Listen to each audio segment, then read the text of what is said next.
Hello, it's Julie. Today I'm in a reading and television slump, so I thought I'd talk about it. This previous week I finished watching Downton Abbey completely through for the second time, and yesterday I finished Good Omens by Terry Pratchett and Neil Gaiman. These are both so good that I don't know what to do next. But first, let me tell you what made me love these two pieces of entertainment. Let's start with Downton Abbey. Of course I love this.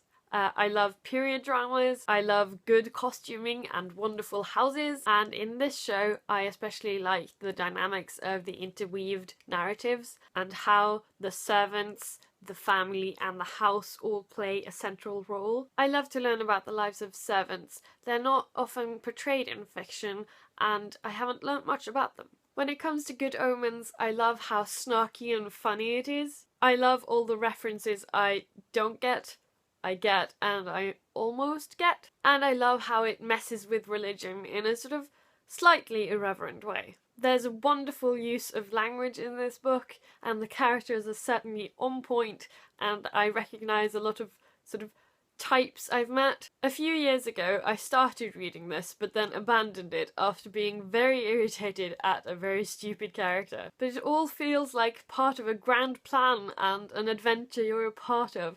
I love this book to bits. So in general, after these things, I want more, and more is not easily found on my bookshelf or in the library, so what do I do then? Normally when I'm in these kind of slumps, I go for different instead of more, as a kind of reset to not expect great things of all the books I read. So here are some personal strategies I often use to get out of these slumps. The first one is to read anything by Rick Riordan, like this one, Percy Jackson's Greek Gods. This is an illustrated guide to the Greek gods written by Percy Jackson. I've actually started it a little, and Percy Jackson's perspective is wonderful.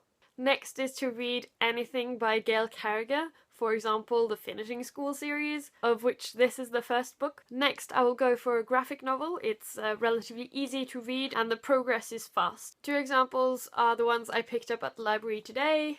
So we have this one, which is Norwegian, and this one, which is the second book in the Aya series. My final trick to get through a reading slump is to reread a children's book. Examples include the Jim Knopf series and the Little House series. These are comforting as I know what's going to happen and they're not going to be too exciting, so that's perfect. Of course I would love to get right into another of the books on my TBR, but it's not always the way it works. I'm generally afraid that the next book on my TBR won't be as good. So that was all for today.